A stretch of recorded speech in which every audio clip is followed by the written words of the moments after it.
Welcome to Be Evolved, a podcast for parents and educators who prioritize developing possibility and expansion within the total educational process for themselves and their children or students.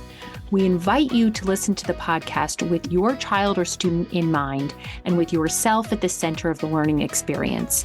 Ultimately, our goal is to bridge the gap between educational expertise and research, translating it into practical action.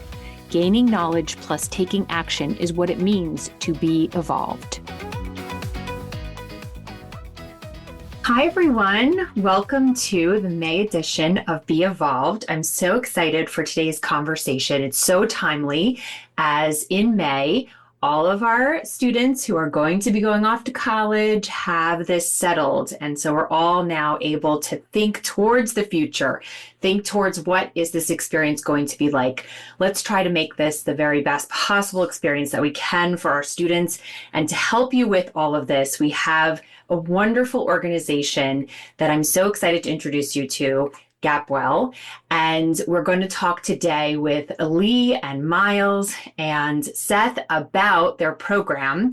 And I want to just say a little bit about how this all came to be, actually. And this is something that if you're going off to college, just know that when you meet people in your life, it's always important to really talk with them about the work that they're doing and what you can maybe be a part of in terms of the work that they are doing, right? And what I mean by that is I went to a networking event at my college, NYU, and I met Miles, and we started talking about the work at Evolved, and he said, my dad is doing a program that I feel like you guys should really talk. And I was so excited that we did because I learned about the work of GapWell, and I'm really excited to bring this to the Evolved community because we here at Evolved are all about helping families and students to make sure that their students learn and live well.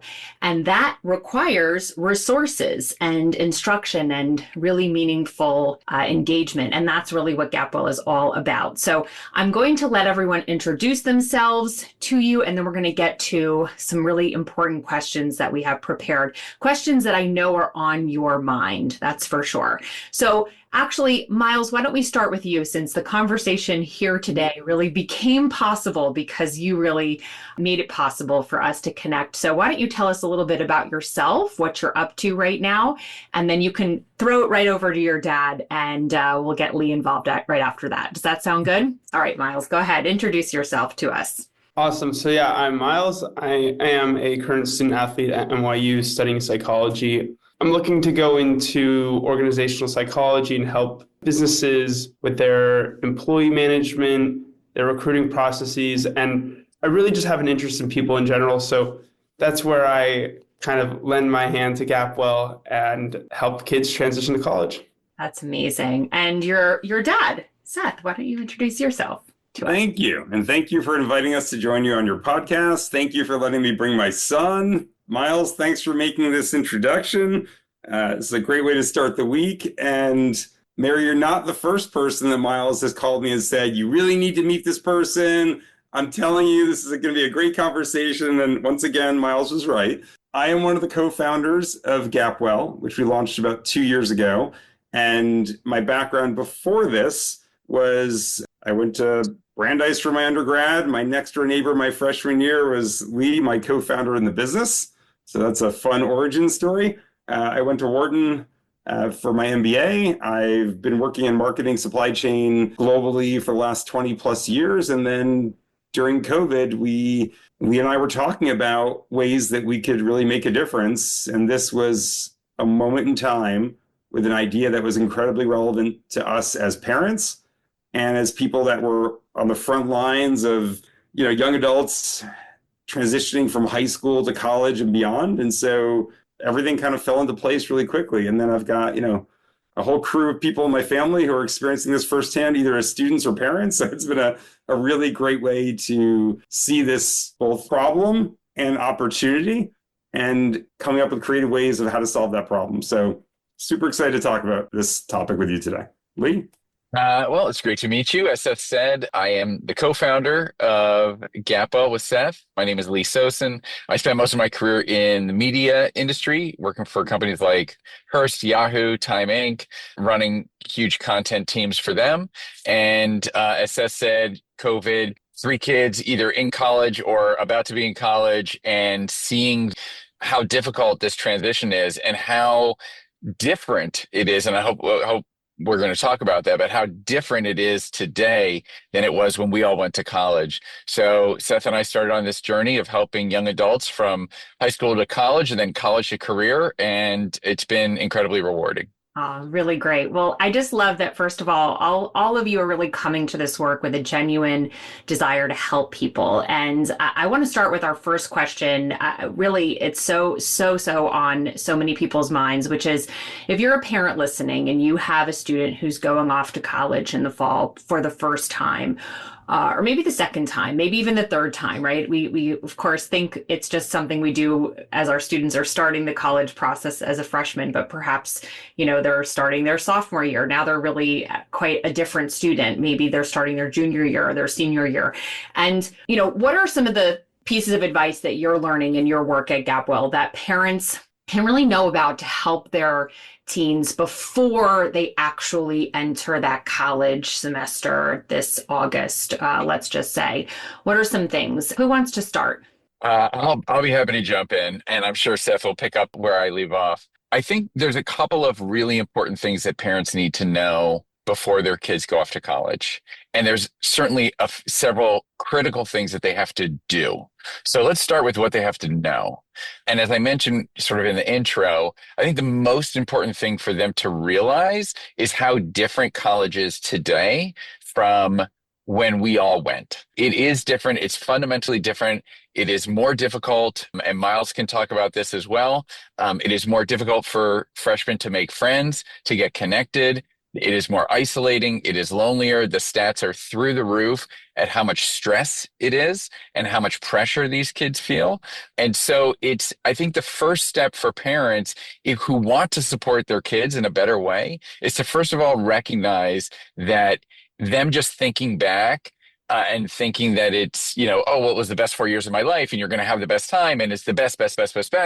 Like, first of all, you have to reorient yourself with what is going on college campuses and how difficult the journey is from high school to college in a way that it wasn't for us. And then the second thing, and that's about sort of, what you have to know. And then I'll start the journey on what you have to do, because there's a lot that you should be doing even in the summer before. And the first thing is to normalize the idea that not every day is going to be the best 4 years of your life. It's the most important thing you can do. You have to start those conversations early. You have to approach it with sort of this openness of being able to say, listen, college is hard. There are going to be days when you're on top of the world, and there's going to be days when you're struggling. There's going to be friends that don't work out. There's going to be lots of things that go your way and don't go your way. It's not all one thing. It's life, and it's filled with twists and turns. And you have to start because most kids have grown up in a household where their parents, their best friends are people they met in college, and they're always talking about the great old days of college. And we forget that we struggled as well. So you have to start normalizing that experience early on. I'll kick it over to Seth, and I'm sure I'll fill in where he leaves off as well. So I think, Lee, having three of your kids off to college, you've been through this multiple times. I think as parents, and this has come up a lot in the last few weeks in particular, like, everyone's talking about college admissions. You talk about it at the start of high school, you talk about your junior year, you talk about it in the fall. Most of the senior year, it's all about admissions. And like right around April, right around now, people start realizing, okay, my son or daughter got into whatever college, and, the admissions anxiety is, for the most part, behind us. Maybe you haven't put the deposit down yet, maybe you're on a wait list, whatever, but like, the process is done. And now the focus, as Lee mentioned, is on college preparedness. And, as parents, like, at one level, it's like, oh, I'm going to throw my son over the fence. He's at NYU. He's now an adult. My work here is done. But it's really not that simple. And I think what you don't read about a lot, well, you don't see it at all really on social media, is the reality of it, which is like, when they get there, it's hard. And, doesn't matter what you watch on TikTok or Instagram or whatever. Like the reality is, as Lee said, not every day is going to be perfect. Not everything is going to be easy. In fact, it's kind of the opposite. It's like, oh my gosh, I went from living under my parents' roof, let's say, and now I'm on my own. And now even the simplest tasks are things that I've never done before, because in a lot of cases, and I'm sure Miles can speak to this, like a lot of kids show up at college on a certain path, and then all of a sudden, the things that we all take for granted, like doing our own laundry, managing our calendars, it doesn't magically happen that they can now figure it out just because they're in an expensive university, right? When we talk to students in particular who really struggle during that transition, we hear things like, wow, I didn't realize this, or I hadn't thought about that. And I think as parents, because this is what Lee and I talk about a lot, and we talk about this with lots of different groups of people, is like, what can we do? Well, right now, from April until your son or daughter goes off to college, there's lots of things you can do to help prepare them. And don't just assume that when they get to college, they'll figure it out. And so a lot of what we've been focused on is doing it for our kids is not the formula. Telling them what to do is not the formula. Referencing what it was like in college 30 years ago is not the formula. And so it's really about how can you help set your kids up for success in a supportive way, but also help them realize, like they're going to fall down. They're going to have to pick themselves up. They're going to fail more often than they succeed. And that's totally normal and that's okay. And so I'd love to hear Miles's point of view on this. He went from living down here in Bethesda, Maryland to going to his childhood home, which is Manhattan. And, as a 18-year-old in college, it's very different than growing up in Manhattan. So, Miles, what did you see when you first arrived on campus as a first year, August, September of your first year? Like, what was that experience like? And what did you see from the people that were on your floor, in your classes, on your teams? Yeah, I mean, the isolating point is 100% true, especially at NYU. But I'm certain that it's true for almost all universities, right? You get to your new environment, you're a little bit uncomfortable, and it's easy to be in your bed. So when I see the original question, right, like I think this is years in advance, like the parenting, the stuff that you need to do. It's not just the months before. It's how do you train your kid to be autonomous, right? And so I'm not going to offer any parenting advice. I'm clearly not a parent. But what I will say is it's the small stuff, like not coddling your kid, right? Just like letting the kid fail. Like the stuff I did growing up, my parents were never, they checked my grades occasionally. And, if I did poorly, like I'd have to take accountability for it because it was my grades and it wasn't my parents' grades. It was my transition and progression to college. And if I had one piece of advice for parents, not this is not a parenting thing, it would be to set limits on screens, because the biggest isolation factor is how much time you're spending on your phone alone or computer for that matter. And like I said, it's the easy way out. It's easy to scroll all day. It's easy to just socially compare yourself. It's easy to look at the vlogs of, oh, how great, my life is at NYU, day in the life, all the stuff you see on social media. For the most part, it's fake. So get off those screens, set limits, and that would be the best way helping your kids socially engage as soon as they get to college. I love all of that. I hear a lot of things that you're saying, and I just want to kind of help everyone to take a minute to process who's listening. So you're thinking about your child going off to college, and what we're hearing from the experts that are really studying this time period and who are also living it is that it's very important for parents to spend some intentional time before the process begins in thinking about their child and thinking about how can I really help my child to meet the demands that they are going to be meeting in college. Let's say anything and everything from doing your laundry to going to the store and buying what you need to also what Miles is saying is really how do you self-control your time to be going out there and putting yourself out there to socialize in person, to go to in-person activities, to be off of your social media where it's safe and things maybe feel very, comfortable perhaps in your dorm room, things like this. Anything there to add in terms of what we want parents to be thinking about before the start of college? So I would add there's some very practical things, right?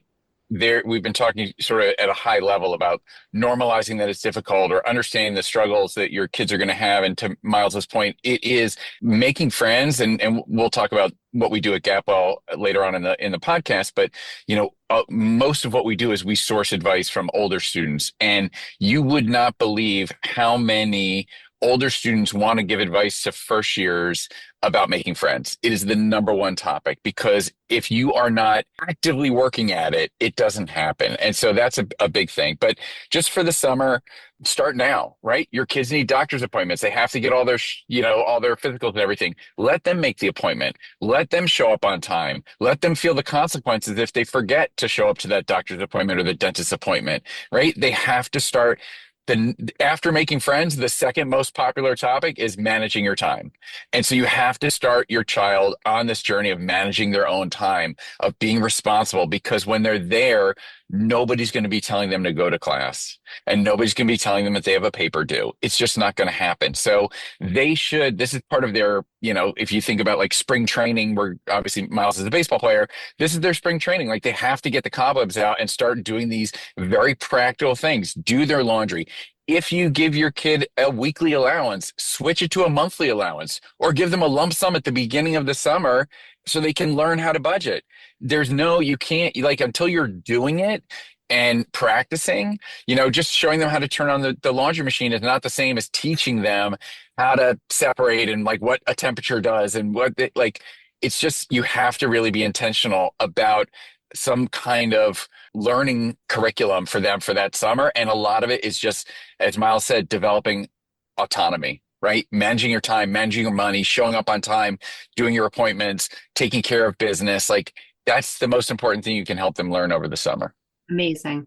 Well, I'm sure we could spend time on all of these really good questions, but I want to make sure we get now to, and I don't want to hurry it up because I know there's a lot to do before you get to college, but can we talk about the first year in particular? And what are some things that parents can do that perhaps we haven't already mentioned? Because I'm sure that what you're talking about actually continues in the first year of college. But what are some things that parents can really do in addition during that first year of college?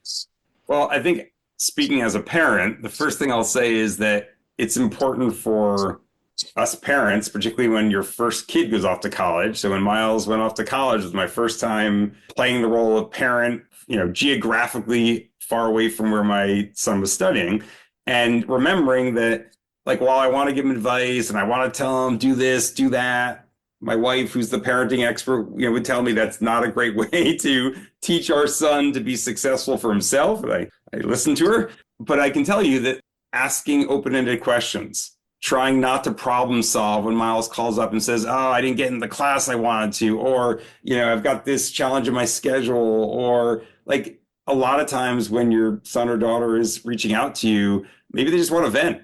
And so we're not there to solve it for them. We're not there to tell them that they're doing a great job or they can do better. Like our job is just to listen and to let them, like we said, autonomy, let them solve for themselves, right? Ask them questions about why they had that experience and what their plan is to address it or who they're going to advocate to on their behalf. So I think as parents, it's not our job to solve our kids' problems. And I think when Lee and I were in the early days of the GapWell Guide product, which he referenced, which is built on the idea that it's older students giving advice to younger students, we did a large survey, 1,000 plus college students and families of college students, and the overwhelming answer about where someone like Miles wants to get his advice, I think it was to the tune of like 93% of the respondents said older students. Like 93% of the people going through their first year of college want the advice from people that are just a couple steps ahead of them, juniors, seniors, recent grads, who can talk about, hey, I wish I knew this when I was in your shoes, or this is what it was like for me 2 years ago at NYU or at a different university. And so realizing that Miles may want to tell me what's going on in his life, I'm sure he cares to some degree what I think, but he doesn't want my advice. He wants the advice of someone that's in one of his classes or on his team or someone he knows through his own social circles. So, it's important for us parents to realize that like telling the kids what to do is probably the worst thing we can do. Because the minute you tell your kid to do something, their natural reaction is, well, I'm going to do the opposite because dad told me to do this. Right. And so I think as parents, we're here to listen. We're here to support, but it's not our job to solve problems for our kids, because if we do that, what's going to happen when they graduate from college? They're not going to be well suited for the next chapter. And so I think Lee and I talk about this a lot. Like, we understand the challenges our kids are facing, but it's really important for Miles to fail at something and pick himself up. Sure. Yeah. Miles, what do you think about that? How does that feel when you hear what your dad has to say and what this work is really about? Yeah, I mean, I think it's spot on. And I would add that I would let the kid determine the communication schedule. The reason I say that is because I am not a daily texter. I don't say, good morning, mom and dad, how are you? But I know kids who are, right?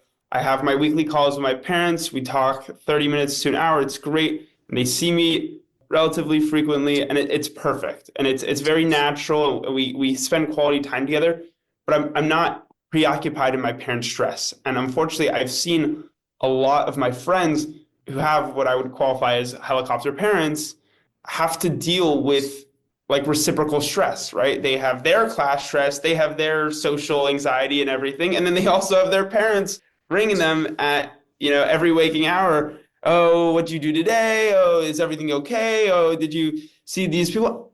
And trust me, that is the last thing your kids want. Advice is okay in a relatively respectfully timely manner, but constant bombardment of questions and checkups. We're trying to transition to adulthood. We're doing our best, and it's not helping when you're calling us every day.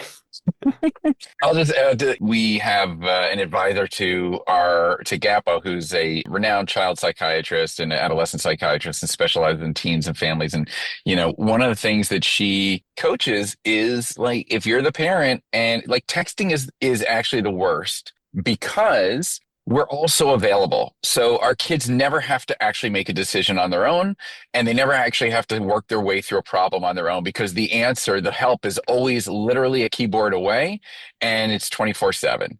And so what she recommended was, if you're the parent, you don't have to respond to a text right away. What should I do? Oh my God, this just happened. What should I do? Now, obviously, if there's emergencies, but like generally speaking, you can wait, and you can also say, wow, what do you think you should do? Right? Ask the question back. Let them think through an answer. They probably have one. But she said, it's really, the texting is the crutch that really inhibits the growth, because it makes us feel so good to swoop in and solve the problem, but it's not what the kids need. Yeah, no, it makes really good sense. I mean, listen, all of this is just the work that I feel we all at Evolved are doing all the time. And I think it just stems from this notion of we want to know what the research and what the way forward is for our parenting to help our kids learn and live well. And I know that it is very uncomfortable as a parent to watch our children struggle. It's one of the most important growth moments as a parent that you can really have, which is just to grin and bear it. And I will tell you a story I'm sure every parent here has experienced, which is that when your kid falls for the first time, maybe, or skins their knee, or gets, has to get stitches, and you're sitting there and like your first reaction is to be like, you're fine. You're great. It's totally good. And I'm smiling if you can't see me, right? And I'm smiling through my teeth, but inside I just want to throw up because it feels terrible to see my child hurting in this way, right? But I think that that's really the important thing. And then the other thing I want to say is something I've learned as a parent is that when I can actually, with respect, trust that my child actually has the way forward, just like, honestly, in my generation, that was something my parents gave me. Maybe it was a little bit of their neglect, and that stage of parenting was really just about whatever they had to provide for the family, and that was what they did, and that was pretty much all they were thinking about. And in that way, guess what? I had a lot of responsibility, and I'm so proud I got to accomplish a great deal as a young child. And I look at my kids and I know they have the answers within them, and the confidence comes with them trying on the solutions to different problems in ways I would never be able to conceptualize. And I think my job is, very simply put, to be in awe of them at most times. And so whenever I'm feeling like I have that itch to come in and save the day, I think to myself, don't do that, because you'll never know what they're going to come up with.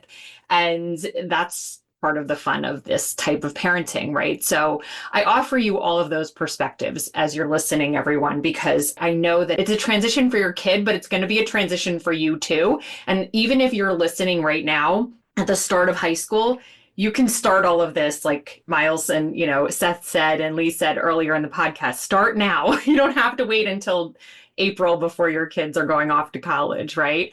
So let's pivot a little bit, and I want to get into this next question and talk a little bit about young adults and this time period for our young adults, especially because college is really supposed to be the time in which they're preparing for their careers and really developing those skills to get there.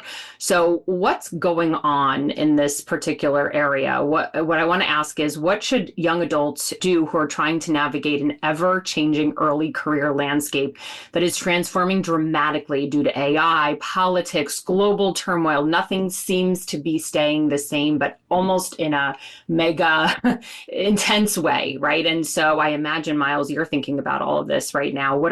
Let's start with you, because I feel like you're really in it. And I want to know what you have to say to kids who are thinking about going into a major, but now they're thinking, maybe I shouldn't do that. I don't know if it's going to be around in a couple of years, or how should I be thinking about all of this? Yeah, so I have a few talking points on this. This is probably my biggest area of expertise, just because, like you said, I'm in the midst of it. The first big tip is curating a story. Quite frankly, your major doesn't really matter. Like most things, like unless you're like a pre-health, pre-law, you can pivot to whatever you want. Like I'm psychology and I'm most likely going to go into the corporate world. Like I'm not bounded by my undergraduate major. So let me reassure you, don't stress so much about your major. More worry about what is the story you're going to tell when you sit down for an interview. So when I sat down for my internship interview this summer, I was trying to tell the story of being someone who's very logistically on top of things, because that's what my experiences kind of led to and fit best for the role. So that's kind of like a basic overview of how that works. I would also say, if you can master your soft skills, you are way ahead of the game. And the story I have for this is my buddy just started a tech consulting gig, and it's a very prestigious firm, and it's one of those like, you're killing it out of college. And what he told me was so appalling. He says out of the, 10 to 15 consultants they hired in his class, maybe 2 or 3 are consistently able to make it into the office every day of the week. And that's crazy. This is unbelievable to me. I asked him because I intend to potentially be a consultant. And I'm like, of course I would go to the office every day. Like if somebody's paying me a full-time salary, like I'm in the office. But unfortunately, that's not the case for most of the people in my generation, right? Let's say 25-year-olds. And if you can show that you're going to respond to emails on time, show up to work on time, get your tasks done, very like basic skills, you would think, you're going to be way ahead of the game. Interesting. What do you guys have to say to that? So Miles is obviously a spectacular young man and very insightful, and and is also obviously very closely connected to the work that Seth and I are doing. So has a good perspective on this. Nobody knows what's going to happen with industries, with tech, how tech is going to transform. I mean, it's going to transform every aspect. So I agree with Miles completely that you need to learn how to adapt. You need to learn how to network. You need to learn how to keep reinventing your story and refining it so that you can navigate whatever industry you're going into. And anybody who says they know what the next 5-6 years is, nobody really knows, because things are accelerating on a level that we can't predict. So what do you have to do? You have to develop a toolkit that will allow you to thrive and pivot. And I think Miles said some of the things that are really important. Number one, you need to be able to have a real conversation. Now, Seth and I, in addition to the GapWell guide, which, as he mentioned, it's a subscription product, and it's older students giving advice to younger students. And we'll talk about that a little bit, I think, at the end. But we also do coaching. And so we are one-on-one with a lot of college students who are both looking for their career, looking to be more successful in college, et cetera. And the skills that are missing are basically like following through, doing what you say you are going to do. I'm going to get that to you by Wednesday at 5 p.m. And then all of a sudden it's 5:30, 6, 7, 8. It's Thursday. It's Friday. We got to send a follow-up note. Like those basic skills that we all learn the hard way by maybe messing up on our first job and realizing that, oh, wow, I can get fired. This isn't like Little League T-ball where everybody gets a ribbon. It's real, So taking responsibility, following up, doing what you say you're going to do, learning how to have conversations, learning email etiquette, learn like the basic skills. And we are working with kids who are going to Ivy League schools who still don't have those abilities. So, Mary, I think Lee and Miles, everything they said is spot on. I think in addition to flexible and adaptable, like both Miles and Lee were saying, it's also about having balance, right? Like you need to be adaptable and that, but you also need to find other ways, other outlets for balance in your life, right? It could be going for a walk. It could be doing yoga. It could be, something else besides work, or school. And I think, there's a lot of anxiety out there. I mean, the kids walking around on campuses right now are really stressed out. Even the ones that don't look like they're stressed out, and we've got lots of survey data to show what's really going on. Even the ones that say they show up for college feeling prepared, they're stressed out. So when I think about this, it's number one is like, take a deep breath, realize that not every day is going to be awesome and do the best you can, but, give yourself a little bit of grace in the sense of like, okay, you know what? I tried my best, but I didn't get a great grade on this exam. I'm going to do better on the next one, right? Or I'm going to give myself an hour off so I'm not studying dawn till dusk because that's not healthy either. As Lee mentioned, we just don't see on the coaching side of our business, and this could be talking about gap years, summer internships, first job out of college, we don't see a whole lot of what I would describe as fire in the belly, which is that like determination to accomplish something. The putting yourself into a situation where you commit to a deadline and follow through on it, or go to an event and actually go talk to Mary who's at the event, right? Like going out there and pushing yourself, and it might be a little awkward and uncomfortable, but that's like, as adults, that's what we're looking for. And the people that we are hiring is those people that aren't afraid to take calculated risks. And I think Miles mentioned before about that in-office story. I think this falls under the under-promise, over-deliver, right? If you say, okay, I got to be in the office 3 days a week. Well, you know what? If it's not crazy for your schedule, go 5 days a week. Why? Because you'll probably meet more people, or there'll be some people there that you wouldn't spend as much time with, or you send the message that you care about what you're doing.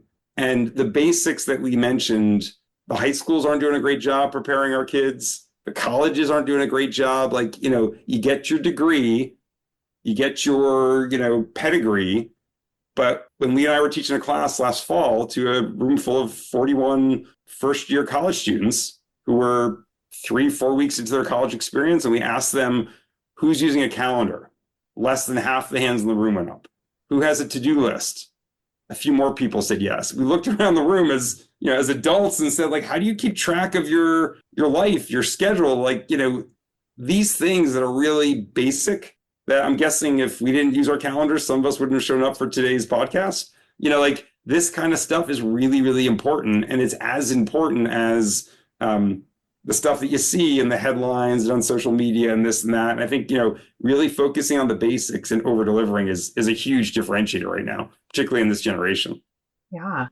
So I love everything that everyone just talked about. I mean, I think it's really important to know yourself and know what you're going to be showing up for and how you're going to be showing up. And all of those habits really feed into, of course, your overall confidence, but your satisfaction. Perhaps they even lessen your anxiety because the actions that you're taking are calendared. They're there. You're where you're supposed to be. There's not ambiguity to all of it. You have your to-do list written out, right? There's a lot of things you're talking about that tie into the learning work that we do here.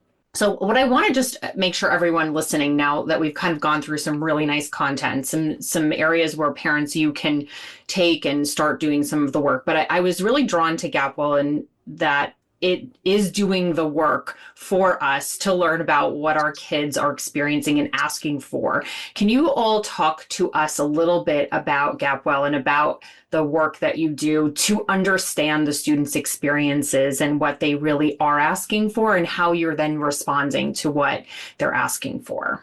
Seth, you want me to jump in? Please do. Okay. Well, Seth mentioned, I think we've mentioned a few times, like we started off on this journey as parents, but we very quickly became researchers and not just speaking with experts, but doing our own primary research about the first year experience specifically, because that really is a pivotal moment in a young adult's life, that first year away from home on college campuses. And if it works out well, they're set up for long-term success. And if they struggle, it's a struggle. It's a journey. And so we said, how can we help make that first year more successful for more kids? And for us, success means that your teen is showing up on college and having a first year where they feel more capable, more comfortable, and more confident.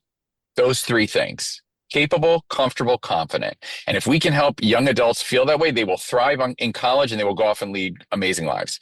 So as Seth mentioned, we did research. And what the research told us is the number one place that kids want advice is older students, as Seth said, who have just been through that. So what we did was we built essentially, we have a coaching business, but really what this is a media company. And every week it's a subscription, and every week it's called the GapWell Guide. First years get an episode sent directly to their phones where we know they're going to see it. They get a text message saying, hey, the next issue of the GapWell Guide has dropped. And in it is half a dozen videos each week sourced from older students across the country. So we have contributors from Harvard to Virginia to Wisconsin to Oregon to Miami, all over the country, representing all different kinds of students. And they're giving the advice that they wish they had their first year. And that could be advice about academic success, about making friends, about overcoming adversity, and it's topics, what do you do when you don't get into the sorority you wanted? What do you do when you fail your first exam? How do you actually ask a professor for an extension? What do you do when your roommate is doing something that annoys you or what? Like, it's literally across the entire spectrum of the college experience. And it's from people who said, this happened to me, and they're vulnerable and they're giving honest feedback and encouragement. Every video ends with that older student saying, you've got this, you can do this, I believe in you, it worked out for me, it's going to work out for you. And so what we found is the combination of those things delivered, not waiting for the student to ask for help, but it's just showing up on their phone because they subscribed, is the magic combination. And it's been working really, really well. And we've now married that subscription with the College Crash Course, which is sort of a on-demand video series of a few big episodes where it's the things that your students should know before they arrive on campus. So we took here's what they can do before they get to campus. And then this is the weekly light touch every week in and out to give them the support they need to be successful. Amazing. I love that. And so is this something that every college has available to the students, or the students need to purchase it on their own? Tell us a little bit more about, if you're listening and people are saying, oh, this would be great, I really want to do this, how do they get that? We've been bringing the GapWell Guide and now the College Crash Course to market through multiple channels. So, Lee and I are obviously very passionate about this business. We love talking about it. We love what we're doing. We love the impact that we're having. So we are working directly with college-bound high school seniors and their families. We are working with youth organizations. We are working with high schools. We're working with colleges. Like, anyone who has a vested interest in a young adult's success, whether it's the young adult, their family, university, what we're finding is that there is a huge opportunity here.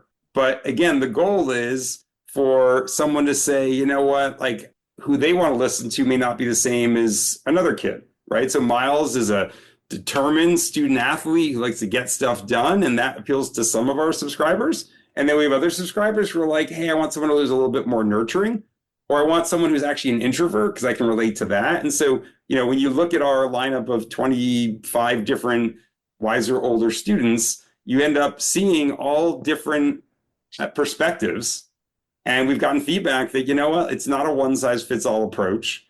And some hear about it from their friends. Some hear from other parents in their high school community. Some saw it at a teen, youth convention, or their favorite teacher or principal recommended it. So our goal on the product side of our business is to help as many young adults as possible. And if you go into the university and you show up as a freshman and you expect someone to take care of this for you, you're not going to be pleased with the results, because you might luck out and have the world's greatest resident advisor across the hall from you, and she's a junior and she takes you under her wing and she makes sure that you make all the best decisions. Or what typically happens, especially if you're a first generation college student, or maybe you're the oldest in your family to go to college, or you have no siblings to lean on. I mean, there's so many scenarios where it's the luck of the draw. I'm pretty confident, Miles, because I remember you telling this when you first got to NYU, that you just kept looking for people for advice until you found it. And I think you're pretty good at judging who's giving you really good advice and who you're like, thank you very much for your time, but I'm going to go elsewhere for advice. It's, that's not so easy. And it's especially not easy if you're introverted or if you're really nervous. And so when we ask people, we've done this a lot recently at these events we've been attending, is who's excited about going to college? A bunch of hands go up. Who's anxious about going to college? A bunch of hands go up. It's like, it's hard to go out there and ask those questions. And one quick story is one of our neighbors here in Bethesda is a subscriber to our product. She was home on spring break. I saw her in the park across the street. I went up to her and said, hey, just out of curiosity, like, has it been helpful? And she's a little quieter. And she said, well, I'm sorry, but I haven't actually watched every single episode. And I was like, well, no, you're not meant to watch every, because, if not every topic, like I'm guessing Lee, or let's say Miles, you didn't watch the episode on what happens if you rush a sorority and you don't get your first choice, probably doesn't speak to you. Maybe it does. She apologized to me that she hadn't watched every single of the 160 short form video episodes, but she said the ones that I have watched have been really useful. And I said to her, that's exactly what we're going for, which is that once a week when that text comes in, you feel motivated to click on the button to be like, oh, that title appeals to me. And Lee, when we were on a recent podcast, they said, like, what are your favorite episodes? And I realized I have a really hard time picking out my favorite episodes because there's so much good content. And some of the topics, Lee and I talk about this a lot, some of the topics, I can't even believe are episodes, but we're not the target market. And so, it's really great when Miles says, I've got a really important topic, I got to do an episode on this topic. He's right. And when, someone says, how often should I change my sheets? I mean, that was literally an episode that one of our most prolific contributors who is doing her master's in mental health counseling, she's like, this is a really important topic. And she was right. And then, Lee and I realized that everyone consumes the content differently. And so when we were standing in front of that classroom, we didn't expect the episode about long distance relationships to resonate so much with the freshmen that were in the room with us. But think about it. They're 3 or 4 weeks out of, living in their parents' home. A lot of them are still with their high school sweethearts. They're thinking, oh, I'm so far away. But all of a sudden, Alana tells them a story about, you know what, you can make this work and here's how. And it's just the idea of like getting advice from people they want to listen to. And it's a really powerful model. You'll never see Lee and I in our products. We look too much like adults. We look too much like parents. So the whole model is give the students what they want and who they want it from in a format they want it in. And I may not understand how short form video works because in my generation, we actually read books. But the fact that we're able to get this great advice in the hands of these first year students who want and need this advice right now is really powerful. I'll end with the plug, which is, yes, we are speaking with colleges and high schools and partnering with them. But if you want to order it for a young adult in your life as a graduation gift, right, to set them up for success, all you have to do is go to GapWellGuide.com. GapWell is GAPWELL guide.com.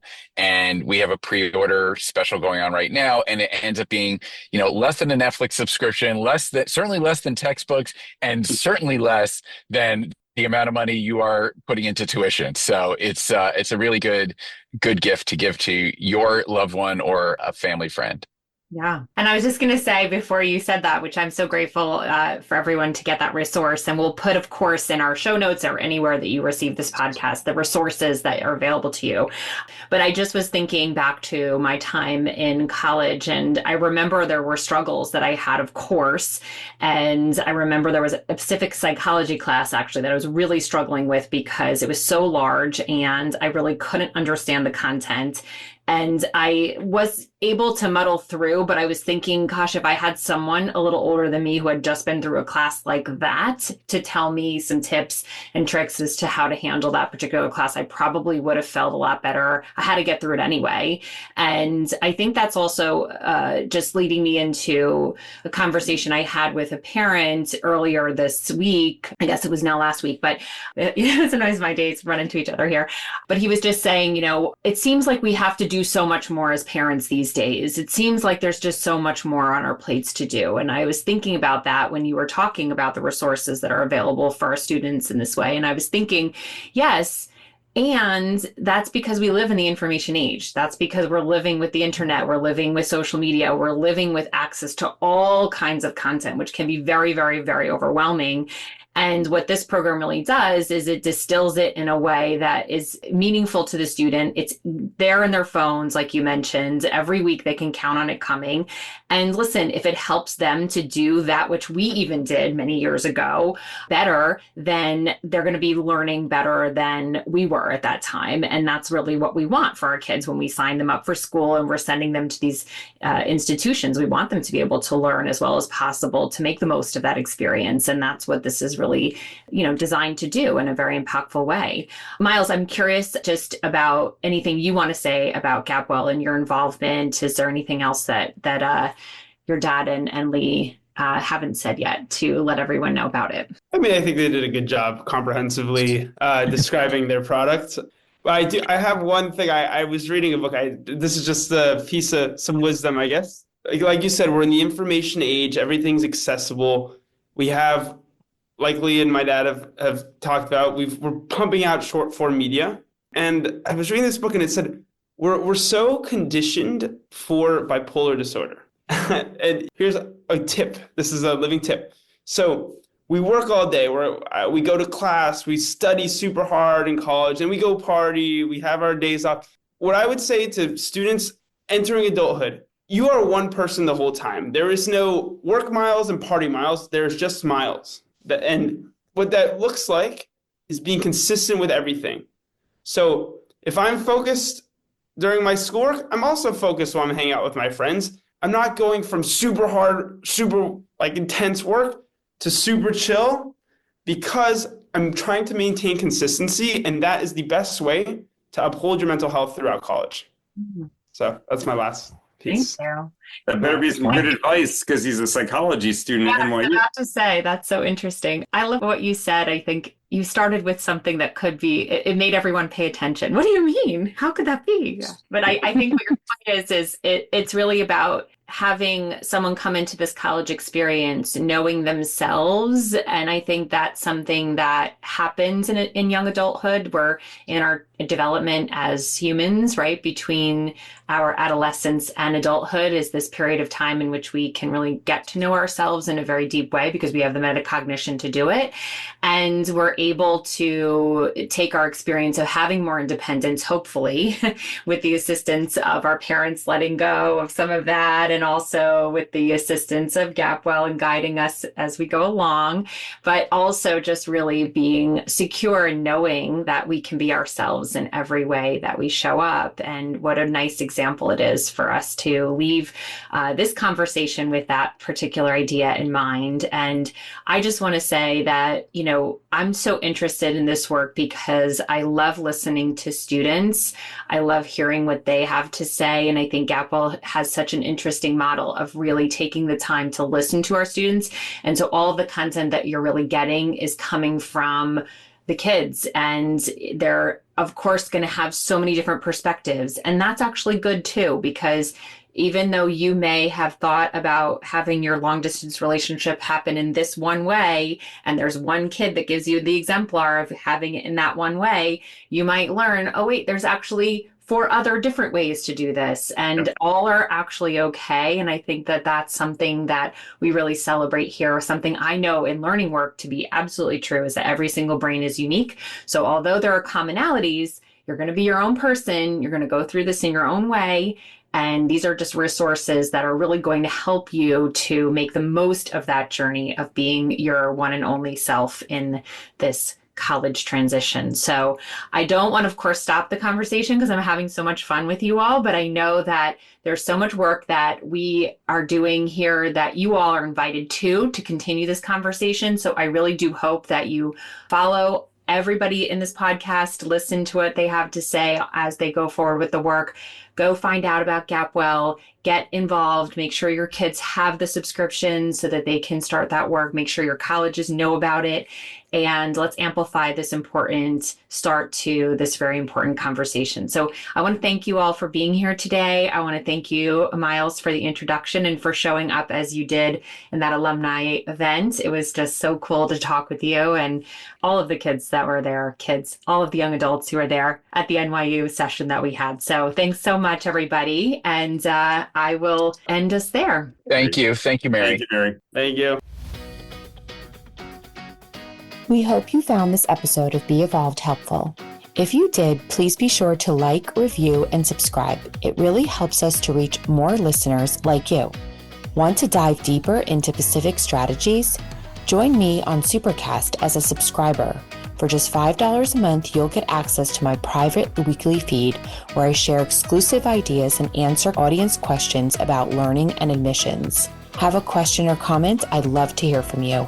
You can reach out anytime at admin@evolveded.com. That's ADMIN at EVOLVEDED.com. And don't forget, you can find the full transcript for today's episode, along with our terms, conditions, and disclaimers and privacy policies at evolvededucationcompany.com. Thanks for listening, and until next time, stay curious, stay empowered, learn well, live well, and be evolved.